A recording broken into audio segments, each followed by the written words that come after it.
मैंने अपने ग्लासेस से फ्रीडम पाने के लिए जो एन मायोपिया की जर्नी या रेड्यूस्ड लेंस मेथड की जर्नी स्टार्ट की है, उसके तहत अपनी आंखों को रेगुलरली मेजर करना उसका एक इम्पॉर्टेंट रिक्वायरमेंट है। और मैं अपनी आंखों को मेजर करती हूँ ऑन अ रेगुलर बेसिस, एक ऐसे तरीके से जिससे जानना मेरे लिए एक न्यू डिस्कवरी थी, न्यू लर्निंग थी। और मैं पूरे विश्वास के साथ कह सकती हूँ ये आपके लिए भी एक न्यू लर्निंग होगी। अगर आप किसी भी कारण से ये जानना चाहते हैं कि मैं ये घर बैठे आईसाइट को कैसे मेजर करती हूँ, तो देखते रहिए। हाय फ्रेंड्स, मेरा नाम है मीनाक्षी। मैंने अपनी एन मायोपिया की जर्नी स्टार्ट की थी करीब 4 महीने पहले। और जब मैं अपने इम्प्रूवमेंट के विजिबल रिजल्ट्स देखती हूँ तो मुझे मोटिवेशन मिलता है, ना सिर्फ इस जर्नी को कंटिन्यू करने का बल्कि आप सबके साथ शेयर करने का, ताकि इसका बेनिफिट मैक्सिमम लोग उठा पाएं। तो जब मैं कहती हूँ विजिबल रिजल्ट्स, ये तभी पॉसिबल है अगर मैं अपनी आईसाइट को मेजर कर रही हूँ, उनके रिकॉर्ड्स को मेंटेन कर रही हूँ और समझ रही हूँ और उसका इम्प्रूवमेंट डेवलपमेंट देख रही हूँ। तो हम अपनी आईसाइट को मेजर करने के लिए जनरली ऑप्टोमेट्रिस्ट के पास जाते हैं, जहाँ पर हम देखते हैं कि हमारी आंखों को मेजर किया जाता है तरह तरह के चार्ट्स और इक्विपमेंट्स यूज़ करके, जैसे कि Snellen chart, ETDRS chart, illiterate chart या चिल्ड्रन चार्ट। ये सारे ही चार्ट को अगर आप गौर से देखो तो उनकी रीडिंग आप पाएंगे जो आइदर फीट में होती है या फिर मीटर्स में। 20 फीट इज द नॉर्म, या फिर मीटर्स में कहो तो 6 मीटर्स। तो इन रीडिंग्स का मीनिंग ये है कि जो इंसान एक 20 फीट डिस्टेंस से या 6 मीटर्स डिस्टेंस से उस लाइन को रीड कर पाए विदाउट ग्लासेस, उनकी आईज परफेक्ट है, उनका विजन परफेक्ट है और उनको ग्लासेस की ज़रूरत नहीं है। एंड जैसे जैसे ये रीडिंग्स ऊपर लाइंस ऊपर जाती है, ये रीडिंग्स चेंज होती है 20, 20, 20, 30, 20, 50 एंड टॉप मोस्ट अल्फाबेट जो बड़ा सा ई होता है वो 20/200 है, या फिर 6/60, 200 फीट या फिर 60 मीटर्स। तो उसका मीनिंग ये है कि वो जो ई है 200 फीट या फिर 60 मीटर्स का, वो एक नॉर्मल पर्सन जो विदाउट ग्लासेस, जो मायोप्स नहीं है, वो 200 फीट के डिस्टेंस से भी वो अल्फाबेट को विदाउट ग्लासेस रीड कर पाएगा। लेकिन क्योंकि इंफ्रास्ट्रक्चरली ये पॉसिबल नहीं है कि 200 फीट जितने रूम्स अवेलेबल हो, इसीलिए उन चार्ट्स को कस्टमाइज किया जाता है to fit into that room. और आपको इंटरनेट पर टन्स ऑफ ऐसे चार्ट्स मिल जाएंगे। अगर आप टाइप करेंगे प्रिंटेबल आई चार्ट्स, तो आप इनके चार्ट्स को आप प्रिंट लेकर अपने घर पर, अपनी वॉल पर कहीं पर भी पेस्ट कर सकते हैं to check your own eye measurements. और जब हम घर पर कर रहे हैं तब हमको 10 फीट का distance is required for the printable I chart.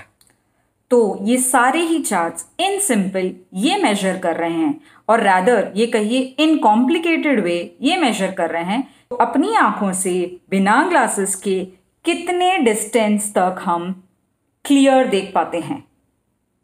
तो इसके लिए आपको ज़रूरत पड़ेगी एक मेजरिंग टेप की या रूलर जिसके मेजरमेंट रीडिंग्स हो सेंटीमीटर्स में, और एक कोई ऑब्जेक्ट या पेपर जो अटैच हो एक स्टेशनरी जगह पे, फिर चाहे वो वॉल हो या रेफ्रिजरेटर हो। डेमॉन्स्ट्रेशन के लिए जैसे मैं बताती हूँ, यहाँ पर if you can see I have एक बॉटल सॉर्ट ऑफ जिस पे कुछ रीडिंग है। तो हम बिना ग्लासेस के उसको देखेंगे एंड अपना फेस पीछे करते रहेंगे तब तक कि जब तक कि हमें वो लाइन रीडेबल है। अब एक ऐसे पॉइंट पे जहाँ पे मैं रीड कर पा रही हूँ लेकिन उसकी शार्पनेस कम हो चुकी है या ब्लर हो चुकी है, and that is my measurement.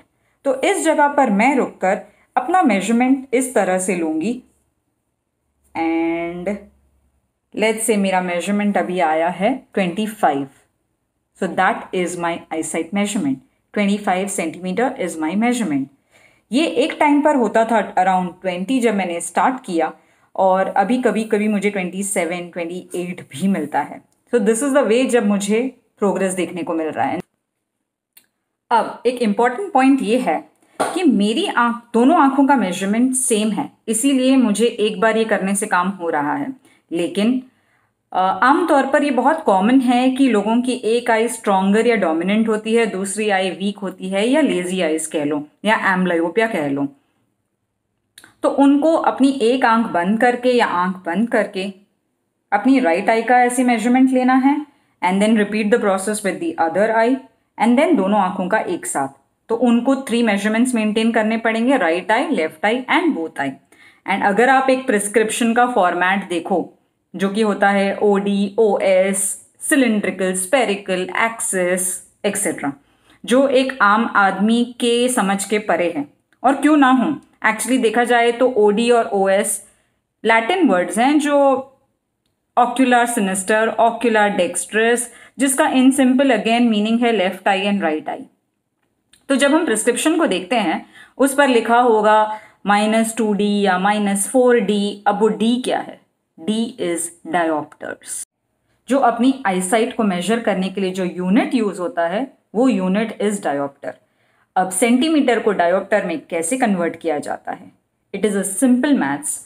Dioptre equal to inverse metre scale. Metre जो 100 सेंटीमीटर है तो इनवर्स मीटर। नाउ अभी अपने करंट एग्जाम्पल में जहां हमने देखा कि 25 सेंटीमीटर्स है, तो now your dioptre conversion would be 100/25, या अगर 20 सेंटीमीटर इज योर मेजरमेंट तो 100/20 इज योर डायोप्टर्स, यानी कि 5 या 4, and depending on near sightedness या फार साइटेडनेस आगे माइनस या प्लस लग जाता है। और जनरली मायोपिया जो हम बात कर रहे हैं दैट इज नियर साइटेडनेस, तो जिसके आगे लगेगा माइनस, तो -4 डायोप्टर्स या -5 डायोप्टर्स। किसी ने सेंटीमीटर टू डायोप्टर का कन्वर्जन चार्ट बहुत ही ब्यूटीफुल कलर कोडिंग में बना रखा है, जिसका लिंक आप सबको डिस्क्रिप्शन बॉक्स में मिल जाएगा। है ना सिंपल? तो अगर आप लोगों को भी ये चीज़ इंटरेस्टिंग लगी है, न्यू लर्निंग लगी है, तो मुझे कमेंट सेक्शन में ज़रूर लिखकर बताइए। ये तो था स्पेरिकल प्रिस्क्रिप्शन के बारे में। उसके अलावा हमको काफ़ी बार डॉक्टर्स पूछते हैं 1 या 2, 2 या 1। अगर आपने भी ये एक्सपीरियंस कर रखा है मेरी तरह, तो कई बार तो ऐसा होता है हमें 1 या 2 दोनों में समझ में भी नहीं आता है, दोनों सेम लगते हैं, बट कुछ तो बताना है इसीलिए हम बता देते हैं, नॉट नोइंग कि वो हमारे सिलिंड्रिकल पावर में ऐड हो रहा है या फिर उसको अस्टिग्मेटिज्म पावर में ऐड किया जा रहा है। That is again all together a different story, जिसके बारे में हम कभी और वीडियो में बात करेंगे। अच्छा, और एक पते की बात बताती हूँ। आपकी आईसाइट मेजरमेंट स्टैटिक नहीं है, तो जब आप ये मेजरमेंट कर रहे हैं इसको दिन में 3 बार करके देखिए, एक बार morning, afternoon and then evening. आप देखेंगे कि आपके मेजरमेंट्स तीनों टाइम सेम नहीं हैं। मॉर्निंग में आपकी आईसाइट होती है एट इट्स बेस्ट, आफ्टरनून में मिड, एंड देन इवनिंग में it is probably at its worst after the whole day of tiredness. तो आईसाइट इज नॉट स्टैटिक। इसके मेजरमेंट्स चेंज हो सकते हैं डिपेंडिंग ऑन आपके फूड, आपका स्लीप, आपकी स्क्रीन टाइम वगैरह वगैरह। तो ये बात हमको पता नहीं होती है। इसी कारण से लेट्स से अगर हम आई चेकअप के लिए मॉर्निंग में जाते हैं तो हाईली लाइकली कि हमारी आईसाइट का पावर जो है वो 0.25 या हाफ अ डायोप्टर हमको कम मिलेगा। ऑन द कॉन्ट्ररी अगर हम इवनिंग जाएंगे तो हमारा पावर हमको 0.25 या 0.5 डायोप्टर बढ़कर प्रिस्क्राइब किया जाएगा। तो ये सब हमें पता नहीं होता है जब हम आई चेकअप के लिए जा रहे हैं। तो क्योंकि आईसाइट स्टैटिक नहीं है, तो एक अगला क्वेश्चन आता है कि जब ये चेंज हो रहे हैं तो क्या हम कुछ ऐसा कर सकते हैं इसको इन्फ्लुएंस करने के लिए? And the answer is yes. And इसी के पीछे बैकग्राउंड है अबाउट एंड मायोपिया, कि हम उस आईसाइट को पहले उसके प्रोग्रेशन को स्टॉप करेंगे एंड उसके बाद कोशिश करेंगे कि मायोपिया को रिवर्स किया जाए। मैं आपको और डिटेल्स अभी आने वाली वीडियोस में बताऊंगी। तो अगर आपको ये वीडियो इन्फॉर्मेटिव लगा है तो आप सभी स्मार्ट हैं एंड आपको पता है आपको क्या करना चाहिए। See you until the next one. Bye bye.